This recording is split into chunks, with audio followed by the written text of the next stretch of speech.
Bonjour à toutes et tous, bienvenue sur ma chaîne, Gone Moto Lyon. Aujourd'hui, j'aborde une nouvelle fois le sujet brûlant qui concerne tous les motards, le fameux contrôle technique des deux roues motorisées. Saviez-vous que le décret imposant le contrôle technique des motos n'est pas une loi et qu'à ce titre, il ne peut être rendu obligatoire? C'est une information cruciale que beaucoup ignorent et ça change tout.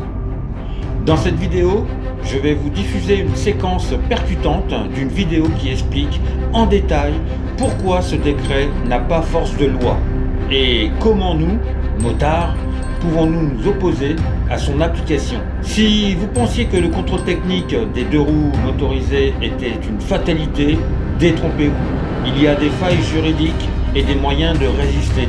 Alors, restez bien jusqu'à la fin, parce que cette info pourrait bien changer la donne pour notre passion commune. C'est parti!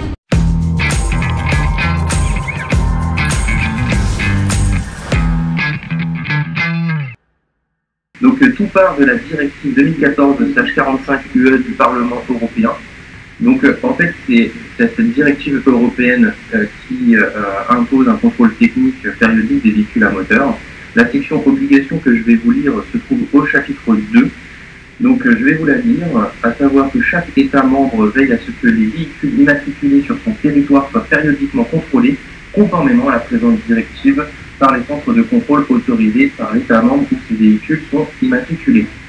Le contrôle technique est effectué par l'État membre d'immatriculation du véhicule ou par un organe à vocation publique chargé par cet État membre de cette tâche, ou par des organismes ou des établissements désignés et supervisés par cet État membre, y compris des organismes privés autorisés, conformément aux principes établis par les règlements du Parlement européen. La Commission, par les lois d'actes d'exécution et avant le 20 mai 2018, adopte un ensemble d'informations techniques relatives aux équipements de freinage, à la direction, à la visibilité, aux réflecteurs, au matériel électrique. Bon, ça c'est le cahier des charges du contrôle technique, les règles détaillées concernant le format des données et les procédures d'accès aux informations techniques pertinentes.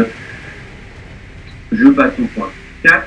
Les États membres s'assurent que le droit national définit les responsabilités pour ce qui est de veiller à ce qu'un véhicule soit apte à circuler. Maintenant, comme d'habitude, nous allons repasser à la hiérarchie des normes. Donc, la directive européenne est dans le deuxième bloc conventionnel. Le bloc conventionnel, c'est une directive européenne, donc elle est inférieure au bloc constitutionnel. Et nous allons donc voir ce que dit la Déclaration des droits de l'homme et du citoyen, chère à mon cœur, de 1789, concernant les obligations que pourrait avoir du coup ce contrôle technique sur vous, les citoyens. Et pour cela, je me rends à l'article 5 qui me paraît être le plus pertinent dans ce contexte, à savoir que la loi n'a le droit de défendre que les actions nuisibles à la société. Tout ce qui n'est pas défendu par la loi ne peut être empêché, et nul ne peut être contraint à faire ce qu'elle n'ordonne pas. Donc cela signifie qu'il doit bien y avoir une loi qui permet d'obliger les usagers de la route à se conformer à la directive européenne afin qu'ils aient à effectuer leur contrôle technique. Est-ce que c'est le cas? Eh bien, je pense que non, et je vais vous lire la loi relative au contrôle technique actuellement en place en France. Donc le code de la route, article L323-1, parle du contrôle technique en application de la directive européenne. À savoir, lorsqu'en application du présent code, les véhicules sont astreints à un contrôle technique, celui-ci est effectué par les services de l'État ou par des contrôleurs agréés par l'État dans des installations agréées. Là, pour moi, cette sortie-là découle vraiment de la directive européenne. Ces agréments peuvent être délivrés soit à des contrôleurs et installations indépendants, soit à des contrôleurs et installations organisées en réseau d'importance nationale, sous réserve que les contrôleurs et les personnes physiques assurant l'exploitation de l'installation n'aient fait l'objet d'aucune condamnation inscrite au bulletin numéro 2 de leur casier judiciaire. Il ne faudrait pas quand même qu'ils soient condamnés à effectuer ce genre de contrôle. Les fonctions de contrôleur, ainsi que les autres fonctions exercées dans ces réseaux et installations, sont exclusives de toute autre activité exercée dans la réparation ou le commerce automobile. Les frais de contrôle sont à la charge du propriétaire du véhicule. Un décret en Conseil d'État fixe les modalités de fonctionnement du système de contrôle, et en particulier les conditions d'agrément des contrôleurs, des installations nécessaires au contrôle et des réseaux mentionnés au deuxième alinéa. Par dérogation au 1, tout ressortissant d'un État membre de l'Union européenne ou d'un autre État partiel espace économique européen, légalement éligible pour l'exercice de la profession de contrôleur technique de véhicules. Ah ben, normalement, là, je me coupe volontairement, mais normalement, vous dites, mais attendez, ça, c'est pas une loi pour les usagers de la route. Non, non, c'est pas une loi pour les usagers de la route. Mais alors, qui est-ce qui exerce la contrainte? Eh bien, figurez-vous que ce n'est qu'un décret réglementaire qui exerce la contrainte. À savoir que un décret n'est pas une loi. Hein, d'accord? Donc, c'est pour ça que dans ma publication, je me prends une note de la communauté et il me dit, contrairement à ce qu'affirme le poste de la vidéo, le contrôle technique est obligatoire et un décret est une loi. Il me cite cet article de info.gouv qu'on m'a envoyé, me disant que c'était obligatoire et qu'un décret est une loi. Mais c'est faux, un décret c'est pas une loi. Un chat n'est pas un chien.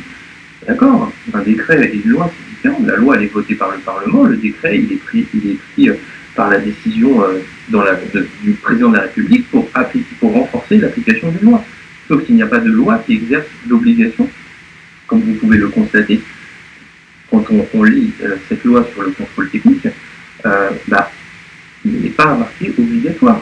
Je vais vous taper les mots-clés qui pourraient imposer aux citoyens obligation. Vous voyez, je tape le mot obligation, mais il n'y a pas d'obligation.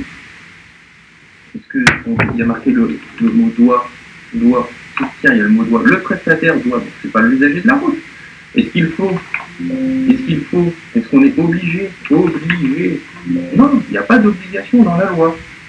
Donc, quand on parle du contrôle technique, est-il obligatoire de le passer? Bah non, puisque qui peut exercer justement qui peut vous empêcher du coup de circuler avec un véhicule? Tout ce qui n'est pas défendu par la loi ne peut être empêché, puisqu'il n'y a aucune loi qui vous empêche d'effectuer un contrôle, enfin qui vous contraint à l'obligation d'effectuer un contrôle technique.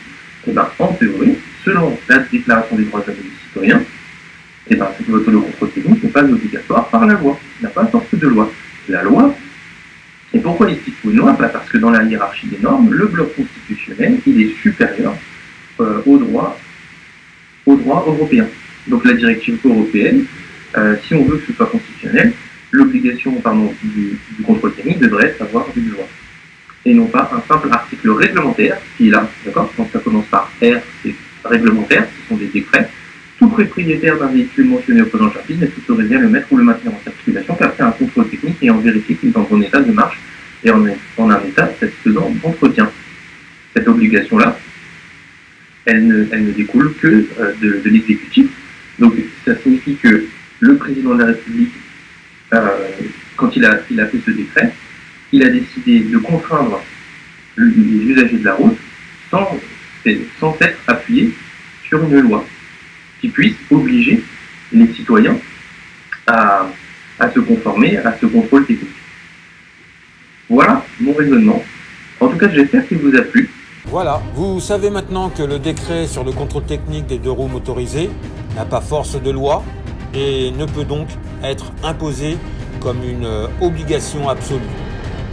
Cette séquence vidéo, que j'ai eu l'autorisation d'utiliser grâce à la chaîne Chien Surpris, d'ailleurs, un grand merci à lui pour son travail et son partage, montre clairement les failles juridiques et les raisons pour lesquelles nous, motards, avons les moyens de résister.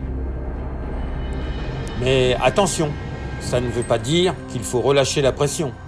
Le boycott fonctionne, les centres de contrôle technique sont en difficulté et le gouvernement commence à sentir le poids de notre mobilisation. Continuons à nous informer, à partager ces infos cruciales et à participer à la consultation publique avant le 8 février 2025. Alors, prêt à défendre nos motos et notre liberté? Likez, partagez cette vidéo au maximum et surtout, faites entendre votre voix. Un énorme merci encore à Chien Surpris pour sa collaboration. Ensemble, on peut faire la différence. Donc je n'ai plus qu'à vous souhaiter à toutes et tous tout le bonheur du monde et à très bientôt.